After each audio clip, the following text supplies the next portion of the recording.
السلام علیکم ورحمۃ اللہ وبرکاتہ۔ نحمدہ ونصلی علی رسولہ الکریم، اما بعد فاعوذ باللہ من الشیطان الرجیم، بسم اللہ الرحمن الرحیم۔ رب اشرح لی صدری ویسر لی امری واحلل عقدۃ من لسانی لیفقہوا قولی۔ اللہ تعالیٰ فرماتے ہیں، یا ایھا الذین، اے لوگو،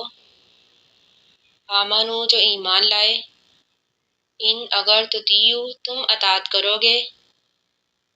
فریقاً، ایک گروہ کی، من الذین، ان لوگوں میں سے، اوتوا الکتاب،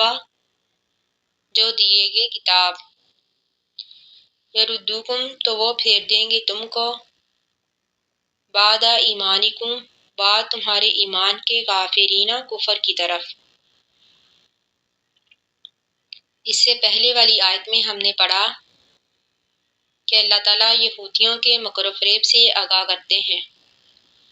اب اس آیت میں بھی اللہ تعالیٰ مسلمانوں کو خبردار کر رہے ہیں کہ مسلمانوں، ان یہودیوں سے بچ کر رہنا،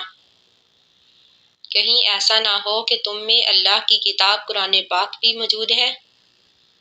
اور اللہ کے نبی صلی اللہ علیہ وآلہ وسلم بھی، اس کے باوجود کہیں تم یہودیوں کے جال میں نہ آ جانا۔ اس کی تفسیر روایات میں اس طرح آتی ہے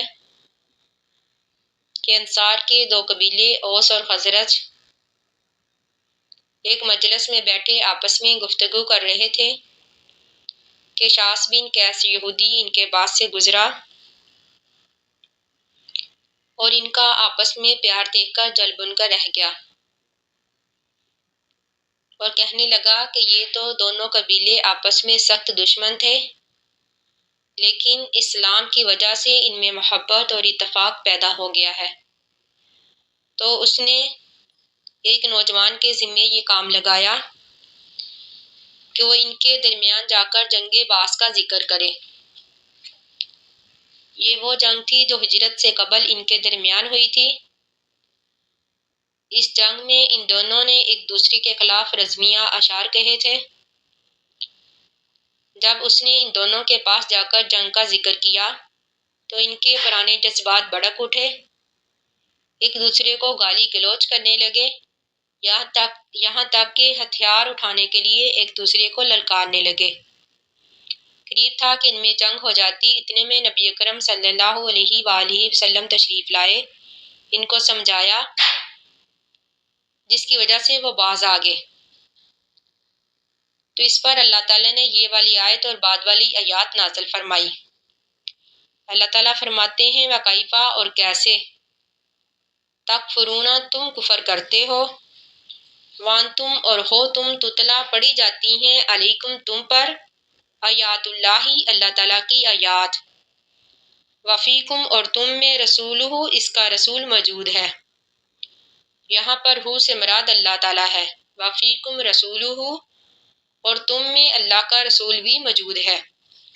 ومن یعتصم، اور جو کوئی تھام لے، باللہ، اللہ کے دین کو، فقط، پس تحقیق، ہدیٰ،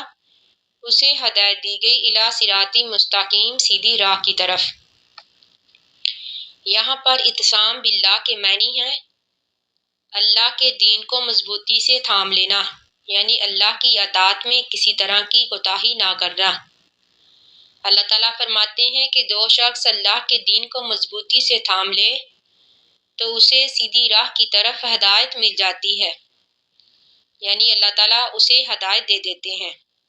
یا ایھا الذین، اے لوگو، آمنو، جو ایمان لائے، اتقوا اللہ، ڈرو اللہ سے، حقا، جیسا کہ حق ہے، تقاتی، اس سے ڈرنے کا، ولا تموتن، اور نہ تم مرنا، الا، مگر، وانتم، ہو تم، مسلمون، مسلمان حالت میں۔ یہاں پر حقا تقاتی کا مطلب ہے اسلام کے احکام و فرائض کو پورے طریقے سے ادا کرنا، یعنی جن باتوں کا اللہ تعالیٰ نے حکم دیا ہے ان کو پورا کرنا اور جن سے منع کیا ہے ان سے دور رہنا۔ بعض کہتے ہیں کہ جب یہ آیت نازل ہوئی تو صحابہ کرام سخت پریشان ہوئے، تو اللہ تعالیٰ نے اس کے بعد سورۃ تغابن کی یہ آیت فَاتَّقُوا اللَّهَ مَا اسْتَطَعْتُمْ نازل فرما دی، یعنی اللہ سے ڈرو جتنی تم طاقت رکھو، یعنی اپنی طاقت کے مطابق اللہ سے ڈرتے رہو نازل فرما دی۔ اب اس آیت کو ناسخ کی بجائے ہم بیان کرنے والی، وضاحت کرنے والی کہیں گے تو یہ زیادہ بہتر ہوگا، کیونکہ نسخ تو وہاں ہوتا ہے جہاں جمع تطبیق ممکن نہ ہو، لیکن ادھر تو تطبیق ممکن ہے، یعنی اس کے معنی اس طرح ہوں گے: اتقوا اللہ حق تقاتہ ما استطعتم، اللہ سے اس طرح ڈرو جس طرح اپنی طاقت کے مطابق ڈرنے کا حق ہے، یعنی اس آیت میں تطبیق ممکن ہے،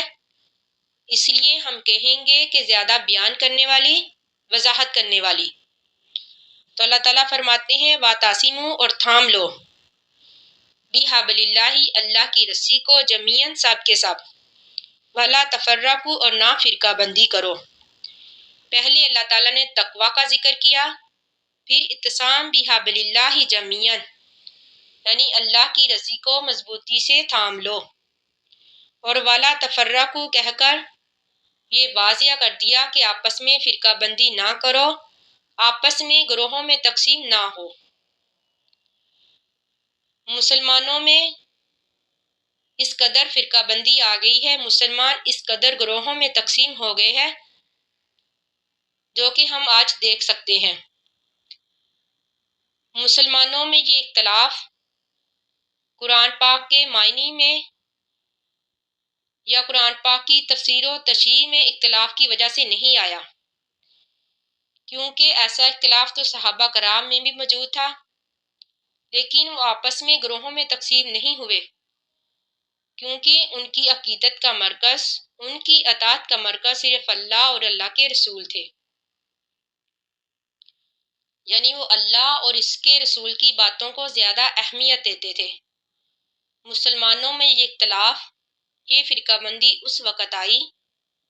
جب انہوں نے اپنی اپنی پسندیدہ شخصیت کو ترجیح دینی شروع کر دی،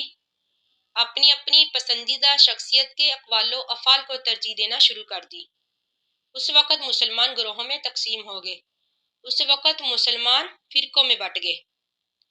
یعنی جب انہوں نے اللہ اور اللہ کے رسول سے بڑھ کر دوسروں کو ترجیح دی، دوسروں کی باتوں کو ترجیح دی۔ ہمارے نبی صلی اللہ علیہ وآلہ وسلم نے فرمایا کہ میری امت 73 فرقوں میں بٹ جائے گی، ہر فرقہ یہ کہے گا کہ میں حق پر ہوں، میں جنتی ہوں، میں صحیح ہوں۔ آپ نے فرمایا کہ وہی فرقہ صحیح ہوگا،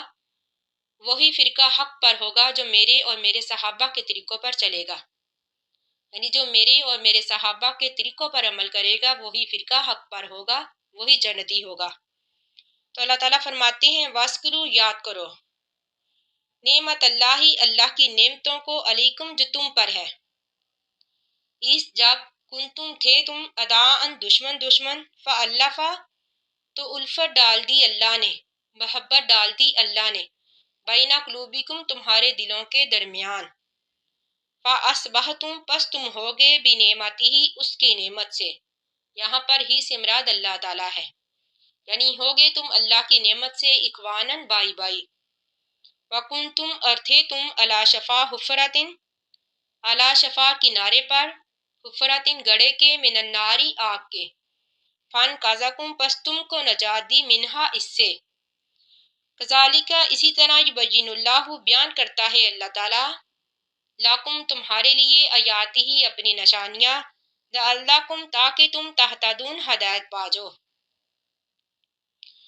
یعنی ہم کفر کی طریقی میں تھے، ہم جہالت میں تھے، ہم شرک کی طریقی میں تھے،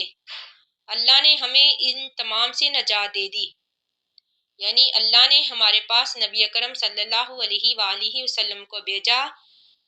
جس نے ہمیں ان تمام اندھیروں سے نجات دی اور ہمیں ہدایت کی روشنی دکھائی، یعنی ہمیں کفر سے نکال کر ایمان کی طرف لے آئے۔ اگر ہم اپنے نبی کے طریقوں پر عمل کریں گے تو یقیناً ہم ہدایت میں رہیں گے، ہدایت پر رہیں گے۔ تو اللہ تعالیٰ فرماتے ہیں اسی طرح بیان کرتا ہے اللہ تعالیٰ تمہارے لیے اپنی نشانیاں تاکہ تم ہدایت پاجو۔ وَلْتَکُن اور چاہیے کہ ہو منکم تم میں سے امتن ایک جماعت یدعونا جو بلائے الی الخیری بلائی کی طرف ویامرونا اور حکم دے بالمعروفی نیکی کے کاموں کا وینہونا اور منع کرے عن المنکری برائی سے واولئک اور یہی وہ لوگ ہیں ہم المفلحون فلاح پانے والے، یعنی وہ لوگ جو نیکی کے کاموں کا حکم دیتے ہیں برائی سے روکتے ہیں، تو اللہ تعالیٰ فرماتے ہیں کہ یہی وہ لوگ ہیں جو کامیاب ہونے والے ہیں، یہی وہ لوگ ہیں جو فلاح پانے والے ہیں۔ اللہ تعالیٰ سے دعا ہے کہ اللہ تعالیٰ ہمیں قرآن پاک کو پڑھنے سمجھنے اور اس پر عمل کرنے کی توفیق عطا فرمائے، آمین۔ آخر دعوانا ان الحمد للہ رب العالمین۔ السلام علیکم ورحمۃ اللہ وبرکاتہ۔